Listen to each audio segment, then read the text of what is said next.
আমার মতো যারা আপুর বাচ্চা হওয়ার পর, এই যে আমার যখন বাচ্চা হওয়ার পর আমার হরমোন চেঞ্জ হয়ে গেছে, তো আমার বাচ্চার বয়স 3 বছর, তো আমার হরমোন চেঞ্জ হওয়ার কারণে লোম উঠে গেছে। তো যারা এরকম সমস্যায় পড়ছো তাড়াতাড়ি আমার মতো সংসার ঝামেলা না হওয়ার কারণে, মানে আমার আচ্ছা তোমার স্বামী কি তোমার কি বাইর করে দিয়েছে হরমোনের জন্য নাকি? বাইরের জন্য ঝামেলা হয়ে গেছে না, ও জাস্ট एग्जांपल বলতাছেন।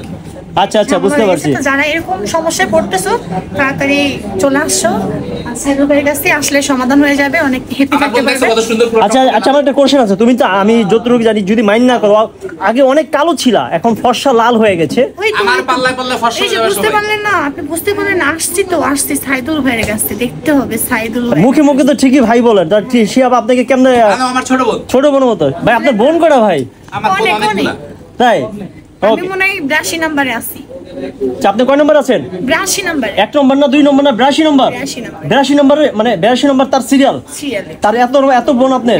আচ্ছা আচ্ছা ভাই, আচ্ছা তার কাজ তো করলেন, কত টাকা দিবেন যদি বলতেন আপনি?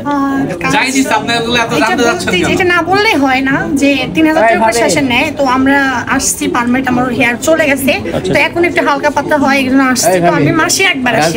মাসে একবার আসেন? কাজে স্যাটিসফাই, খুশি? অনেক খুশি, অনেক হ্যাপি, এবং আমার সংসার নিয়ে অনেক হ্যাপি আছি। সংসার নিয়ে সুখী আছেন? অবশ্যই। আগে